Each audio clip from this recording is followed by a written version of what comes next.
Ah, c'est déjà un direct. I'm a cool girl. I'm a cool girl. Ice cold, I roll my eyes at you, boy. I'm a cool girl. I'm a cool girl. Ice cold. Comme annoncé plus tôt, aujourd'hui on va parler de la forte porosité. C'est le fait d'avoir des cheveux qui ont des cuticules grandement ouvertes, qui vont absorber tout, mais vont aussi rejeter aussitôt l'hydratation. On va essayer ensemble d'établir une routine comme dans la première vidéo. Je vais essayer de vous donner les bons gestes, vos meilleurs amis et vos ennemis. Vous l'aurez compris, avoir des cheveux à forte porosité, c'est tout le contraire d'avoir des cheveux à faible porosité.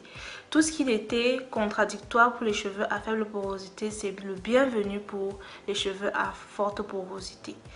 Les beurres lourds, des huiles grasses, des soins protéinés, c'est parfait pour les cheveux à forte porosité. Le type de soins protéinés qui sera avantageux pour nous, ce sont les soins à base d'œufs, mayonnaise, banane, tout ce qui est lourd, c'est pour nous. Les protéines de soie, de blé, de riz, à adapter également à notre routine.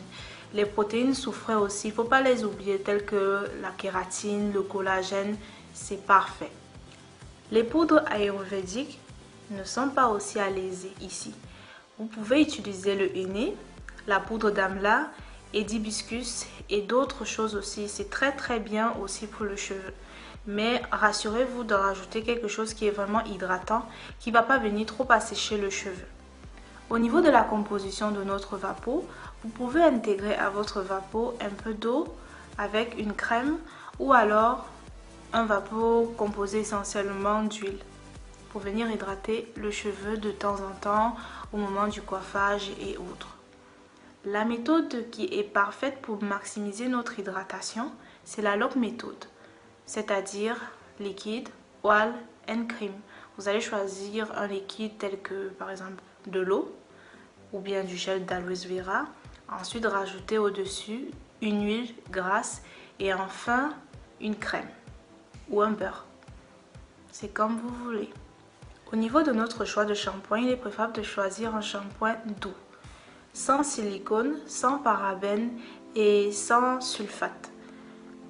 Déjà que nos cheveux absorbent facilement et rejettent à l'instant, il serait beaucoup mieux de prendre un shampoing qui n'a pas quelque chose qui va venir boucher nos cuticules, comme le silicone et autres produits néfastes pour les cheveux.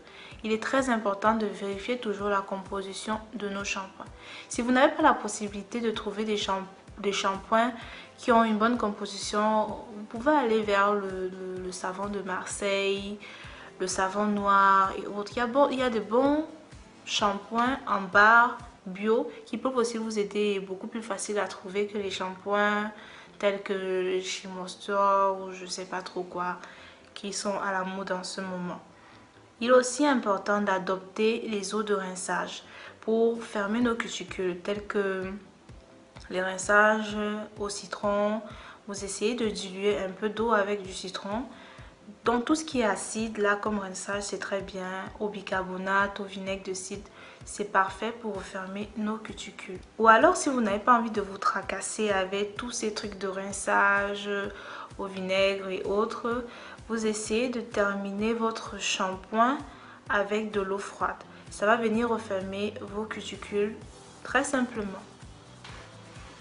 Il est important de sceller l'hydratation à la fin. Toujours sceller l'hydratation. Si vous voulez sceller avec un beurre, vous allez en premier mettre une huile et ensuite rajouter un beurre au-dessus. Ou alors si vous préférez utiliser les beurres, vous allez commencer avec un beurre et rajouter ensuite du gel d'aloe vera pour bien vous assurer que vous avez scellé votre hydratation. C'est très important pour les cheveux à forte porosité. Si vous ne le faites pas, vous allez appliquer vos cheveux, ils seront hydratés 5 minutes et après tout sec. Maintenant, nous allons parler des choses à éviter.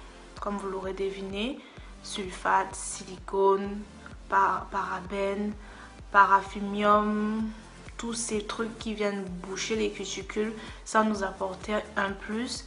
Les appareils chauffants, il faut essayer de ne pas trop les utiliser parce que c'est séchant, comme vous l'aurez compris. Essayez d'utiliser une fois par mois ou bien pendant les grandes occasions. Évitez les huiles sèches parce que ça sera vraiment pas bénéfique pour nous, ça sera éphémère. Vous aurez juste une hydratation à l'instant, mais à la fin, c'est pas hydraté à 100%. On va essayer d'éviter d'avoir des accessoires en coton qui va venir aspirer toute l'hydratation. On va préférer des accessoires en soie ou en bois. Donc tout ce qui ne va pas venir ni arracher les cheveux, ni les dessécher. Comme vous l'aurez compris, il faut avoir un foulard en satin, en soie, tout ce qu'on raconte partout sur YouTube. Il faut essayer d'adopter ça à notre routine. Sinon, voilà, on peut vivre très facilement avec des cheveux à forte porosité. Je ne ferai pas une vidéo sur la porosité normale car c'est une porosité qui n'a pratiquement pas de problème. Ils absorbent facilement et gardent l'hydratation. Ils peuvent adapter leur routine à celle de la porosité faible ou bien de la porosité forte. Ils n'ont absolument aucun problème ou des points à aborder en profondeur. Donc voilà. Il est important de faire son test de porosité pour savoir où on en est. Les cheveux peuvent changer très facilement de porosité. Par exemple, si vous avez fait un défrisage, une coloration, ou alors vous avez su bien adapter votre routine et le cheveu s'est soigné naturellement. Vous pouvez changer de porosité. Donc, faites votre test de porosité au bout de 6 mois ou au bout de 3 mois. Voilà, c'est tout ce que j'avais à dire. J'espère que j'ai pu vous aider. Voilà, on est déjà à la fin de la vidéo. J'espère que ça vous aura plu.